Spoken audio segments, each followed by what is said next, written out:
Hello everyone, welcome to EP teaching classes. This is Aruna Chaudhary and स्वागत है आप सभी का चैनल के साथ में जुड़ने के लिए। बहुत बहुत धन्यवाद। जो स्टूडेंट पहली बार आए हैं चैनल को सब्सक्राइब कर लेंगे। हम यहाँ पर सीटेट सीडीपी को डिस्कस कर रहे हैं, जिसमें हम फर्स्ट टॉपिक हमारा है इन्वायरमेंट एंड हेरिडिटी।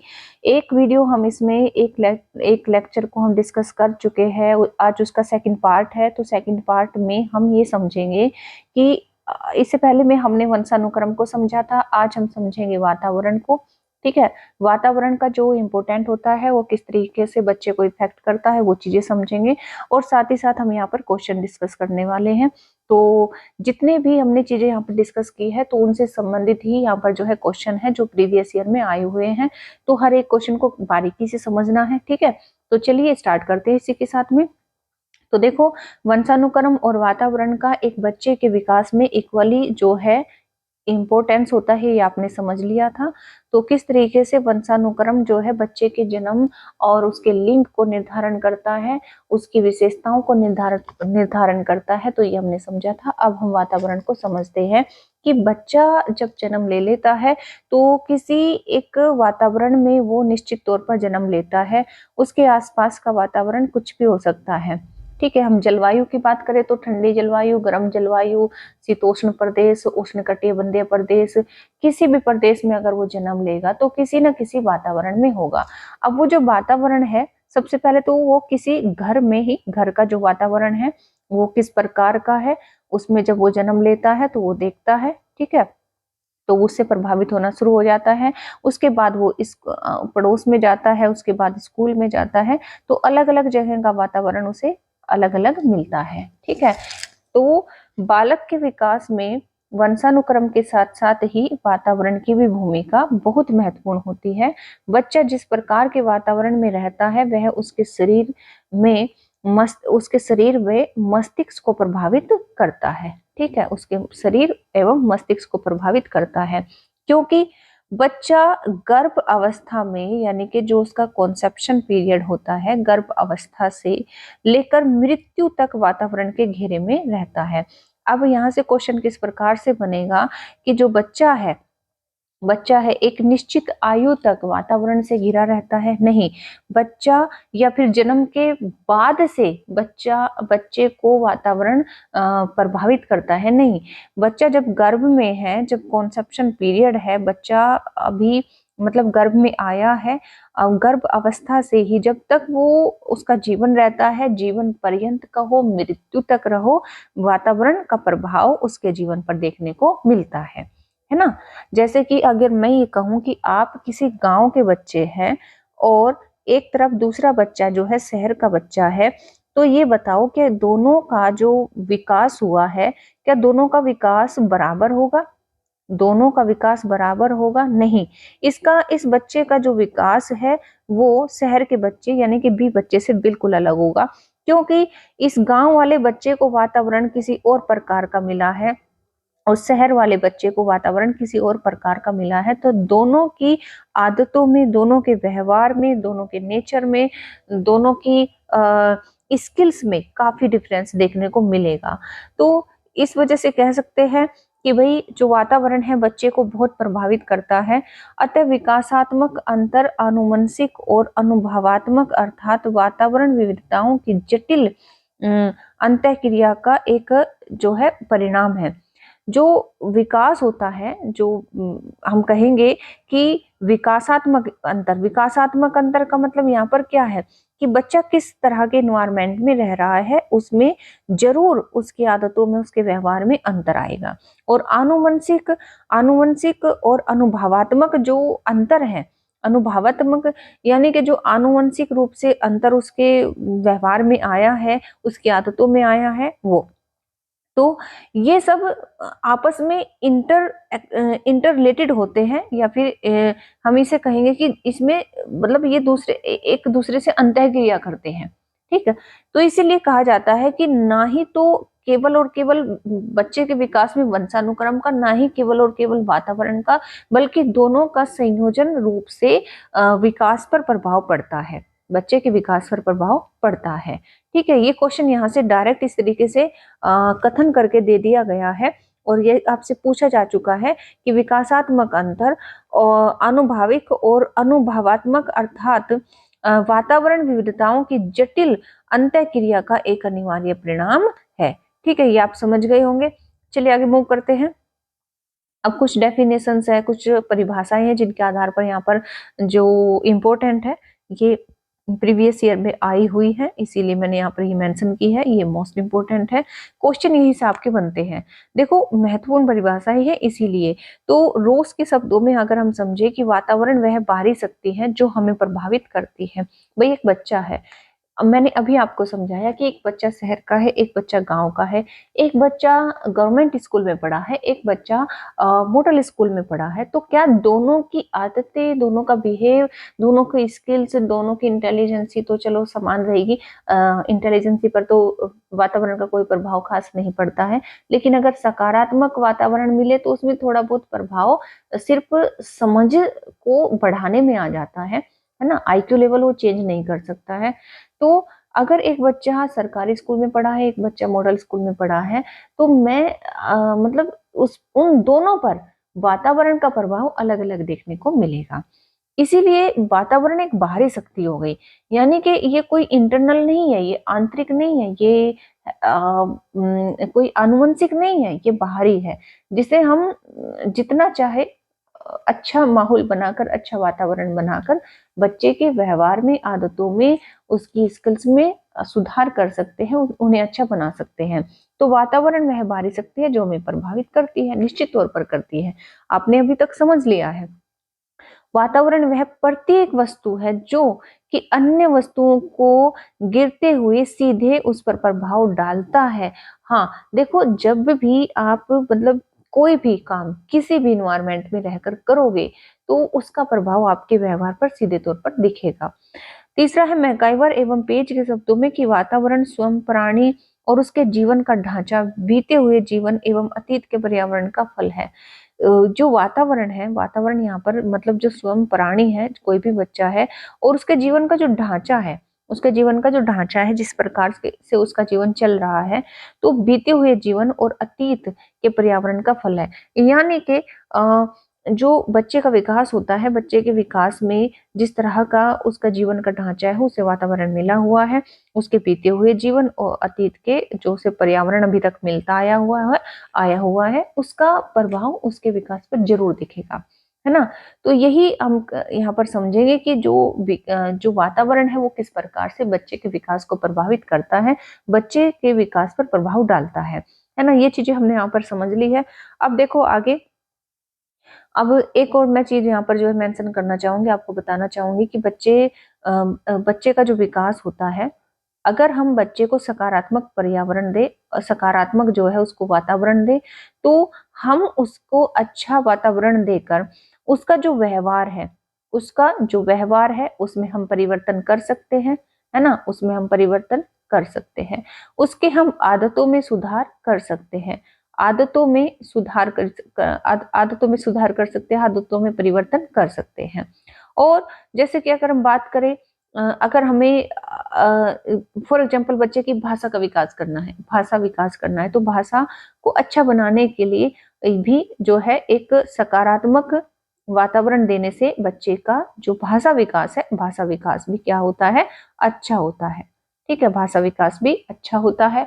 और बच्चे में एक चीज और होती है कि अगर हम उसको एक पॉजिटिव इन्वायरमेंट देंगे, एक ऐसा इन्वायरमेंट देंगे जिससे उसको इंस्पिरेशन मिले, जिससे वो प्रभावित हो, तो वो बच्चा कम ही उम्र में बहुत सी चीजें जो आनुवंशिक रूप से उसे मिली है, आनुवंशिकता के आधार पर जो उसे मिला है, उसको वो तो है ही, लेकिन अगर उसे सकारात्मक हम पर्यावरण दे देते हैं, सकारात्मक वातावरण उसके चारों तरफ बना देते हैं, तो उसकी जो कार्य क्षमता होती है, जो संपादन क्षमता होती है किसी काम को करने की, जो उसका परफॉर्मेंस लेवल होता है वो बढ़ जाता है, ये यही मैं चीज यहाँ पर समझाना चाह रही हूँ, क्योंकि इससे संबंधित क्वेश्चन आते हैं। ठीक है, चलिए अब समझते हैं, कुछ इंपॉर्टेंट क्वेश्चन देख लेते हैं जो कि हमने लास्ट टॉपिक में भी डिस्कस किया था उससे रिलेटेड, अभी हमने जो डिस्कस किया उससे रिलेटेड यहाँ पर जो है क्वेश्चन है, क्योंकि क्वेश्चन से आपके ज्यादा इसमें एक्यूरेसी आती है क्वेश्चन को सोल्व करने से। ठीक है, तो चलिए फर्स्ट क्वेश्चन है कि इनमें से कौन सा पूर्णतः आनुवंशिकी निर्धारित करता है। कंप्लीटली अगर हम देखें, इसमें से आपको ये बताना है कि आनुवंशिकी निर्धारित कौन सा करेगा, मित्रों का चयन, आंखों का रंग, शैक्षणिक सफलता या फिर शिक्षा में रुचि। तो जो आनुवंशिकी से निर्धारित होता है, जो हेरिडिटी से निर्धारित होता है, वो इसमें कौन सा होता है? तो सीधी बात है, आंखों का रंग हमारा हेरिडिटी से निर्धारित होता है, आनुवंशिकता पर निर्भर करता है। जो माता की आंखें हैं या फिर पिता की आंखें हैं, अगर फॉर एग्जाम्पल इन दोनों की आंखें काली है तो संभावना है कि बच्चे के जो होने वाला बच्चा है उसकी भी आंखें कैसी होगी, उसकी भी आंखें क्या होगी, काली आंखें होगी, है ना। फॉर एग्जाम्पल यहाँ पर हो सकता है कि पता चला कि इनमें से किसी की आंखें जो है भूरी है, ठीक है, भूरी है, तो संभावना ये होती है कि बच्चे की जो है आंखें कहीं ना कहीं मतलब भूरी होंगी। ठीक है, इस तरीके से मतलब जो आंखों का रंग, बालों का रंग, त्वचा का रंग और जो काया होती है, जो बॉडी का स्ट्रक्चर होता है और जो लंबाई होती है एक तरह से, ठीक है, और जो आईक्यू लेवल होता है, स्मृति होती है, बुद्धि होती है, ये सब किस पर निर्भर करते हैं? ये आनुवंशिकता पर निर्भर करते हैं। अगर मित्रों का चयन है तो वो तो वातावरण निर्धारित करता है। शैक्षिक सफलता आपकी वातावरण निर्धारित करता है। अगर आपको अच्छा वातावरण मिल रहा है, अच्छा स्कूल मिल रहा है, टीचर अच्छे मिल रहे हैं, पढ़ाने वाले अच्छे मिल रहे हैं, तो वो वातावरण पर निर्भर करेगा। आपकी शिक्षा में रुचि बन रही है, नहीं बन रही है। बहुत से ऐसे बच्चे होते हैं जो इंटेलिजेंट तो होते हैं लेकिन उनकी शिक्षा में रुचि नहीं बनती है ना, उनकी और चीजों में रुचि बनती है। तो यहाँ पर शिक्षा में रुचि का मतलब ये नहीं होता है कि जो इंटेलिजेंट होगा वो उसकी शिक्षा में रुचि बन जाएगी, नहीं, ऐसा नहीं होता है। अगर आपको वातावरण अच्छा मिल रहा है, सकारात्मक मिल रहा है, तो जो बच्चा नॉर्मल भी है, एवरेज भी है, उसका भी मन पढ़ाई में लगेगा। ठीक है, तो ये यहाँ से आपको क्लियर हो गया होगा। आगे मूव करते हैं। क्वेश्चन नंबर 2 है कि यह अवधारणा कि बच्चों के आचरण को प्रबलीकरण और दंडों द्वारा परिवर्तित किया जा सकता है। अगर हम ये सोचे, अगर हम इस अवधारणा पर काम करें कि भाई जो बच्चे हैं उनका जो बिहेव है हम उसे फोर्सफुली और पनिशमेंट देकर जो है चेंज कर सकते हैं। अगर हम ऐसा सोच रहे हैं, तो हमारी ये जो सोच है वो किस पर आधारित है? हम ऐसा क्यों सोच सकते हैं? क्या हम आनुवंशिकता के आधार से इसको सोच सकते हैं, या फिर दोनों के आधार पर इसको सोच सकते हैं, या फिर केवल वातावरण के आधार पर सोच सकते हैं, या फिर किसी के आधार पर नहीं सोच सकते? क्योंकि हम ये देख रहे हैं कि आचरण में, बिहेव में चेंज किया जा सकता है, फोर्सफुली कर सकते हैं या फिर पनिशमेंट करके कर सकते हैं।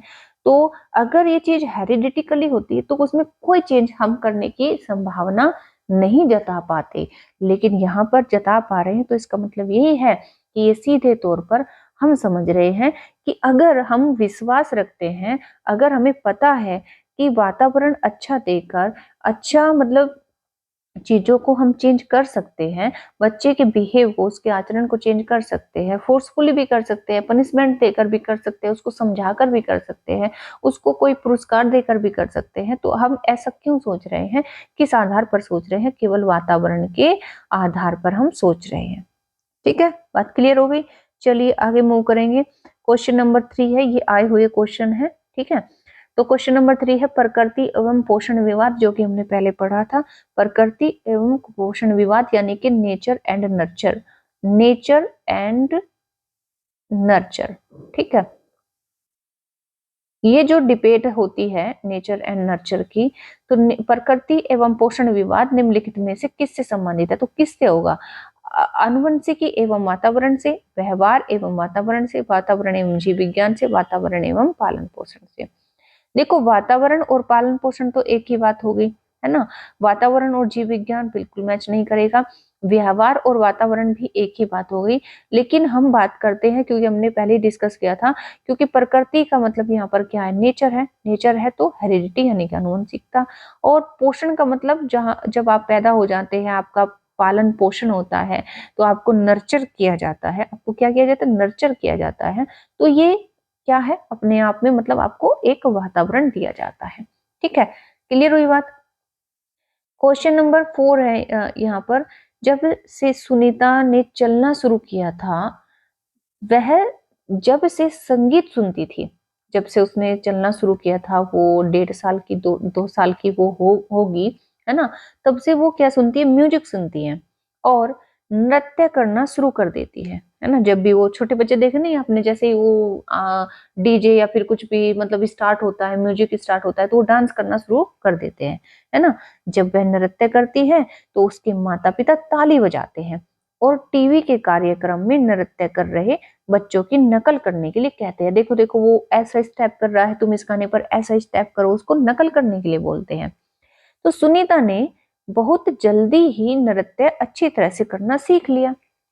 भाई अगर क्योंकि उसको क्या है, मतलब एक जो कहते हैं ना इनर पावर उसकी अच्छी है और उसे इंटरेस्ट है उन चीजों में, और वो जल्दी ही मतलब वो स्टेप भी सीख पा रही है। ठीक है, और जब से उसने चलना शुरू किया, सोचो उसके पैरों में क्षमता है चलने के लिए, तभी से उसने डांस करना शुरू कर दिया है। तो ये तो भाई कह सकते हैं ना, हेरिडिटी का कहीं ना कहीं इसमें रोल है। तो यह उदाहरण किस विकास के सिद्धांत को दर्शाता है? विकास आनुवंशिकता और परिवेश के बीच अंतःक्रिया का परिणाम है। विकास निरंतर प्रक्रिया है, विकास पूर्ण रूप से अप्रत्याशित है, या फिर विकास पूर्ण रूप से आनुवंशिकता पर जो है निर्धारित करता है। देखो एक क्षमता तो हम उसके पैरों में जो देख रहे हैं वो आनुवंशिकता से मिली हुई देख रहे हैं, और दूसरा कि वो टीवी में देखकर चीजों को कर रही है, म्यूजिक बजने से कर रही है, जब उसको ताली बजाकर इनकरेज किया जाता है तब वो चीजों को कर रही है। तो ये एक मिला जुला मतलब उसको परिवेश भी तो मिल रहा है ना, जब डीजे बजता है तभी वो जो है डांस करती है। तो एक मिला जुला हम यहाँ पर जो है रूप कहेंगे, हम कहेंगे कि दोनों का जो है अंतःक्रिया का परिणाम है, आनुवंशिकता और परिवेश का। ठीक है, क्वेश्चन नंबर 5 है, यह देखकर कि उनका पुत्र रवि पठन में बहुत अधिक रुचि लेता है और 3 वर्ष की आयु में ही पढ़ लेता है। अभी बच्चा सिर्फ कितना है, 3 वर्ष का है और अच्छे से चीजों को वो पढ़ लेता है। उसके माता पिता ने उसे बहुत सी पुस्तकें लाकर दे दी, है ना। तो अपने माता पिता के प्रोत्साहन से रवि की पठन क्षमता अपनी आयु से कहीं बहुत आगे है। भाई अभी तो वो 3 ही साल का है और उसके माता पिता ने जितनी भी पुस्तकें लाकर दे दी है, तो इससे क्या हुआ कि उसको जो है प्रोत्साहन मिला, और उस प्रोत्साहन से रवि की जो क्षमता है, रवि की अगर हम क्षमता देखें तो अपनी आयु से तो बहुत ज्यादा है ना। इस उदाहरण से विकास के किस सिद्धांत को संदर्भित किया जा सकता है? विकास किसी निर्धारित मार्ग का अनुसरण नहीं करता, जबकि करता है। विकास समीप दूराभिमुख है, या फिर विकास शीर्षाभिमुख है, या फिर विकास आनुवंशिकता और परिवेश के बीच अंतःक्रिया का परिणाम है। हमने देखा कि बच्चा 3 ही साल का है और वो इंटरेस्ट ले रहा है चीजों में। अगर सिर्फ यहाँ तक होता तो वो सिर्फ आनुवंशिकता पर खत्म हो जाता, लेकिन उसके माता पिता ने उसे प्रोत्साहन दिया है, उसे एक वातावरण दिया है, उसके लिए पुस्तकें लाकर दे दी है, तो उसे परिवेश भी जो है मिल गया है ना। तभी वो अच्छा जो है क्षमता के अकॉर्डिंग वो प्रदर्शन कर पा रहा है।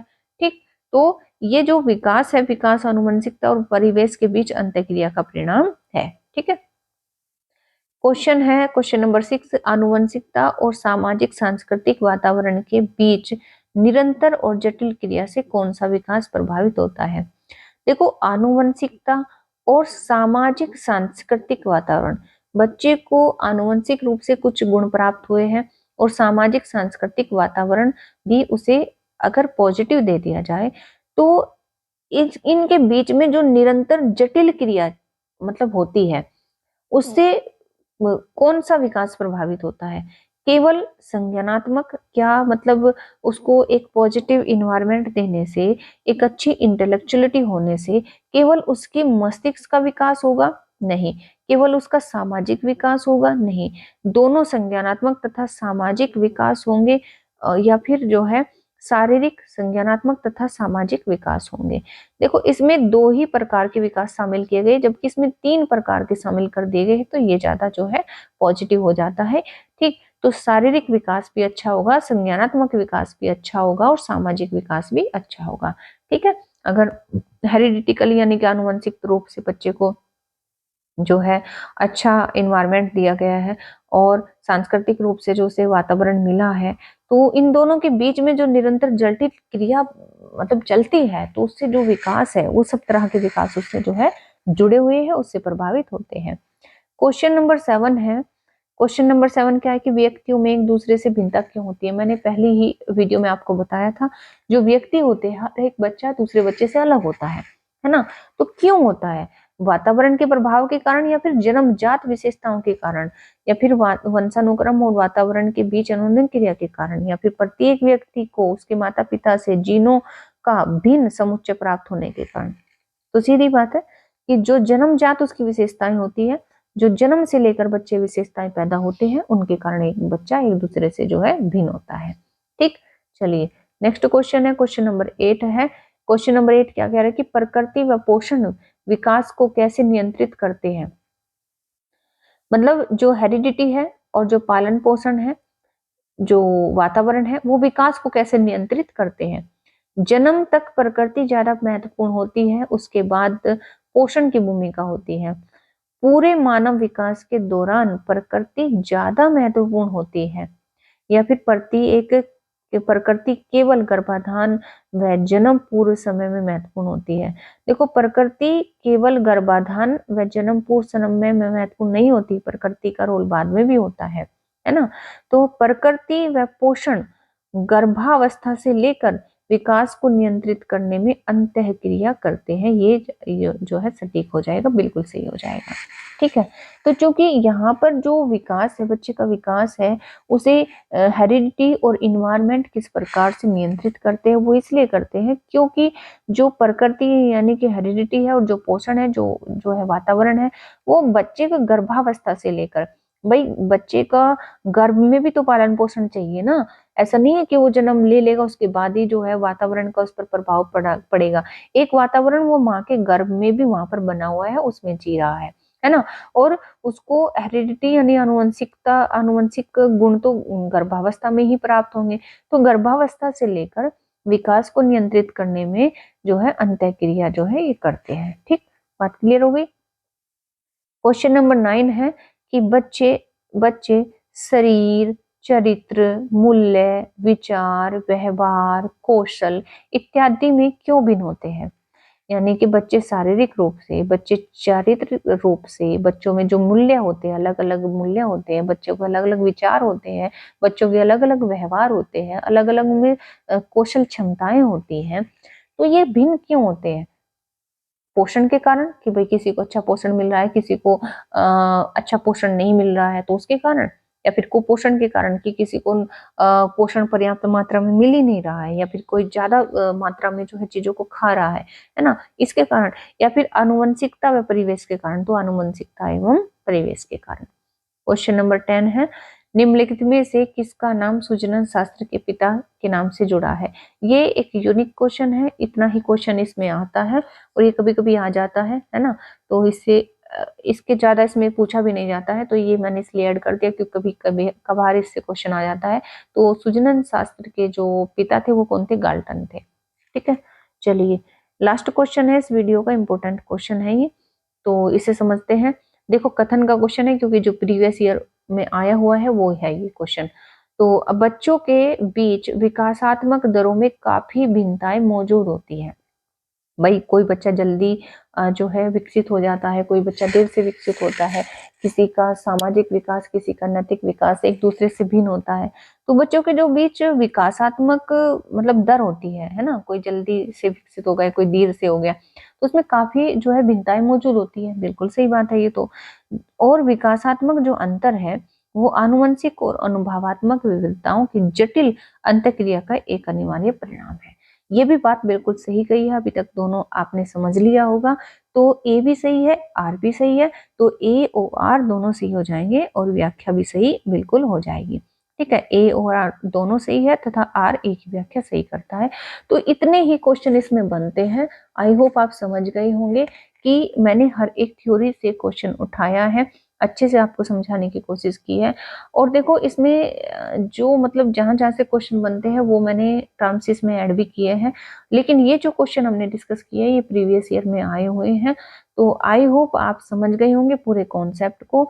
तो इसी के साथ में कोई भी आपको लगे कि कोई चीज़ इसमें छूट गई है जो इम्पोर्टेंट है, जो आपने कहीं देखी हो, हाँ, अदर टेट में आपने ज़रूर देखी होगी, लेकिन सीटेट की अगर मैं बात करूँ तो सीटेट में इसमें इतनी थ्योरी बनती है, ठीक है?